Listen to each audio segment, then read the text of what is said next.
प्रणाम। मैं विमर्श मीडिया से राम और जदुवंशी। हमारे साथ विमर्श मीडिया के निदेशक श्री प्रदीप रुंगटा जी हैं और पूर्वांचल जनमोर्चा के अध्यक्ष श्री शरददेव यादव जी हैं। अध्यक्ष जी, पेंशन और एनपीएस में सुधार की समीक्षा समिति के अध्यक्ष टीवी सोमनाथ जी ने बोले, पुरानी पेंशन अब मुमकिन नहीं, वित्त सचिव ने कहा। इस पर आपका क्या विचार है? नमस्कार, जय हिंद, जय भारत। देखिए, हमारे देश की इतनी बड़ी विडंबना है जी, और देश इस चीज को समझना चाहिए। जी, एक अधिकारी है जी, गैजेटेड अफसर पर, जितने की छोटे कर्मचारियों की 4 की पेंशन दिया जा सकती है, जी, उनकी पेंशन बंद नहीं होती है जी, वो जब तक अभी रिटायर होने के होते हैं तब तक उनको जो है रेवड़ी कल्चर के हिसाब से उनको तुरंत दे दिया जाता है कि वो काम करें जी, फिर तुरंत नौकरी पर रख लिया जाता है। लेकिन एक सांसद, एक विधायक, एक निगम पार्षद जितने बार वो बनता है उनको पेंशन क्यों, ये सवाल है। जी, देश इतना गरीब है जी, तो इनकी पेंशनें क्यों नहीं बंद होती है? जी, एक हमें सुनने में आता है कि भाई एक यदि सांसद 4 बार यदि बन गया तो उसको 4 बार की पेंशन मिलेगी। जी, एक देश में कई कानून कैसे है भाई? जब बीजेपी कहती थी एक देश एक निशान, एक संविधान, हाँ, और एक चुनाव, तो ये क्यों नहीं हो रहा है? जी, और यदि अग्निवीर जो अपने को जान देने के लिए बॉर्डर पर तैयार है, जी, सारा कुछ देश के लिए न्यौछावर करने के लिए तैयार है, उसको नहीं, जी, तो इन लोगों को कौन सा हिसाब से दिया जाता है? जी, अच्छा, मेन चीज है कि सरकार केवल जनता से, गरीब आदमी से वोट लेकर के जी, अपना काम करती है जी, और अपने हिसाब से जैसे राजा महाराजा तुगल की परवान चलाती है। जी, ये चलने वाला नहीं है, इसका विरोध होना चाहिए। कल हमने देखा जी, कि 1-2 प्रोग्राम थे, जी, न्याय और वो उस पे प्रदूषण पर था, जी, उसके संचालन ये कर रहे थे सत्यनारायण यादव, जी, और उसमें कुछ सुप्रीम कोर्ट के वकील भी थे, जी, श्याम शरण यादव भी थे, जी, और उस चीज में पूर्वांचल वगैरह की तरफ से, विमर्श की तरफ से मैं भी वहां मौजूद था। जी, लेकिन लोगों की ये बात हो रही थी, चर्चा हो रही थी जी, कि सबको जो है पेड़ लगाना चाहिए, लेकिन मेरे भाई कई लाख पेड़ कभी एमसीडी लगाती है, कभी सरकार लगाती है, कभी एलजी लगाते हैं। 65 लाख दिल्ली सरकार लगाती है, 67 लाख हमारे एलजी साहब लगाते हैं, और भी संस्थाएं हमारे तीनों सेनाओं को आज दिया हुआ है कि वो भी पेड़ लगाएं। इतने जब पेड़ लगाए जा रहे हैं तो उसकी रखवाली के लिए, उसकी देख रेख के लिए माली कितने परमानेंट रखे जा रहे हैं, क्योंकि पेड़ तो परमानेंट लग रहा है ना, वो सूखना नहीं चाहिए, उसकी देख रेख होनी चाहिए, उसकी मेंटेनेंस होनी चाहिए।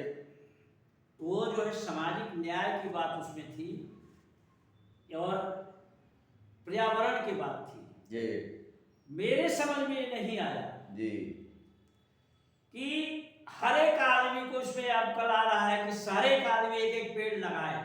जी, उसमें सत्यनारायण जी ने ये पूछा, सवाल किया जी, कि क्या हमारे देश के प्रधानमंत्री, गृह मंत्री, रक्षा मंत्री या जितने सांसद हैं या जितने भी हैं, क्या वो अपने माता पिता के नाम पर कोई पेड़ लगाए हैं?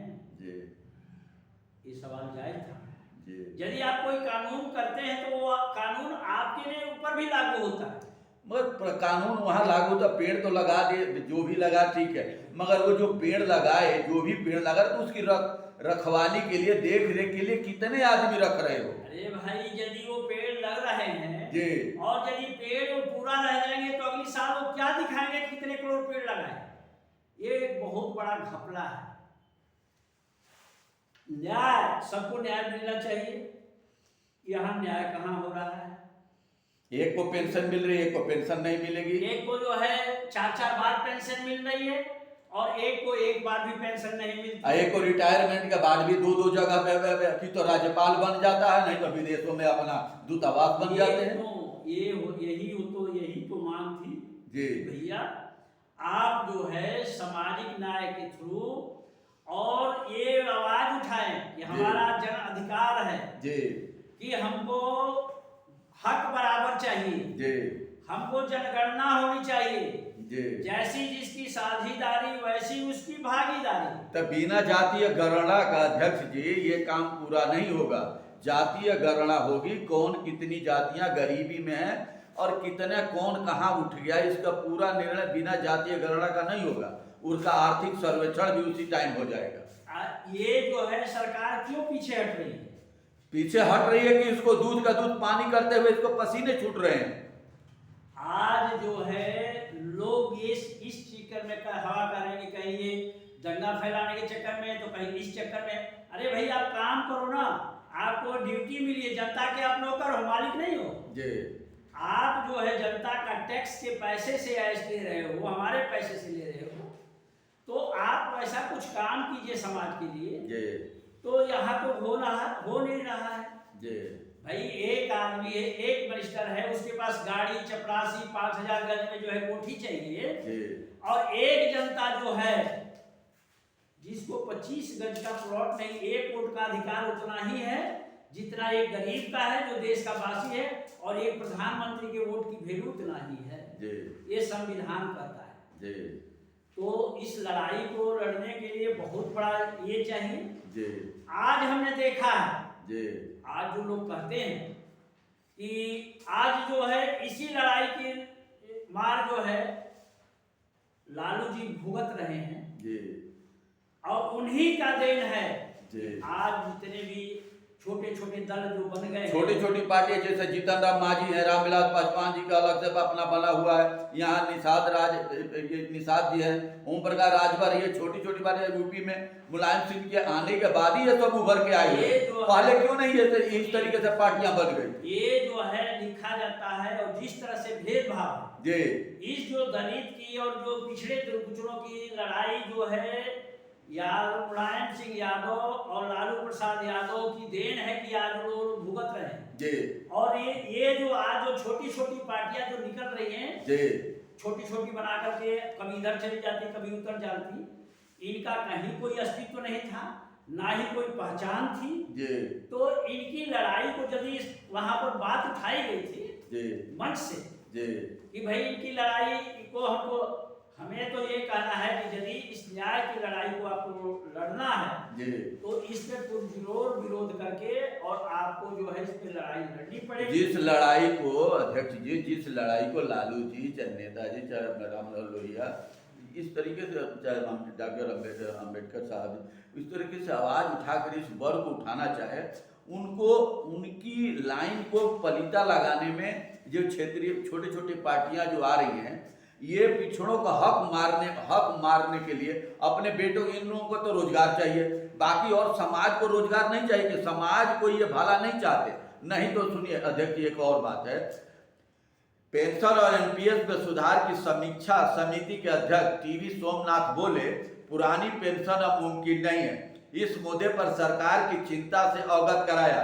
वित्त सचिव ने कहा, पुरानी पेंशन योजना लागू होने पर सरकारी बजट का अधिकतर हिस्सा सरकारी कर्मचारी के वेतन और पेंशन में जाएगा और सरकार का काम यह हो जाएगा कि टैक्स जुटाओ और सरकारी कर्मचारी को दे दो। सरकार का काम यह नहीं है, पेंशन का भार भविष्य की पीढ़ी में पड़ेगा, बात की सरकार पर पड़ेगा। हालांकि एनपीएस को लेकर कर्मचारियों को जो न्यूनतम आता है उस पर अमल हो सकता है, हालांकि उससे भी लागत बढ़ेगी। मगर हम विमर्श मीडिया के तरफ से हम पूछना चाहते हैं टीवी सोमनाथ जी से, आखिर सरकारी कर्मचारियों की ही पेंशन देने में आपका बजट, इसमें टैक्स जुटाया तो टैक्स कौन ज्यादा देता है?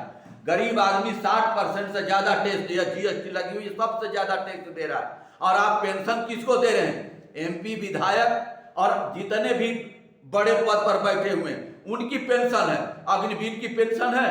इससे पहले जो देहरादून से जो अफसर अधिकारी जो तैयार होकर के बड़े अफसर पोस्ट पर बैठते हैं उनकी पेंशन है, अग्निवीर के क्यों नहीं पेंशन?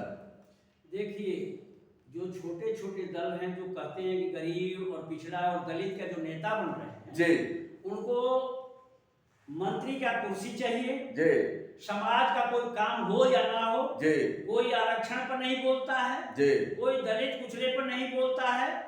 मानिए कि काशीराम के माननीय काशीराम जी को लेकर अम्बेडकर जी के संविधान को लेकर जो चल रहे हैं जी क्या उनके संविधान के कानून में कोई बदलाव होता या कोई गलत होता तो इनकी आवाज निकलती है? बिल्कुल नहीं निकल रही है। जो आरक्षण को खत्म कर रहा है उसी के साथ मिलकर के ये लोग दे रहे हैं जी तो उतना ही दोषी है जितना वो दोषी है। जी अध्यक्ष जी, एक और बात है, यहाँ उत्तर प्रदेश में आपका मौर्य जी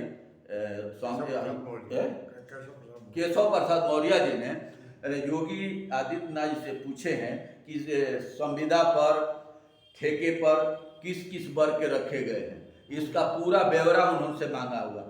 उसका पूरा ब्यौरा हम विमर्श मीडिया के थ्रू आपसे हम पूछना चाहते हैं कि उसका कब तक सार्वजनिक हो, कितने लोग भर्ती हुए हैं।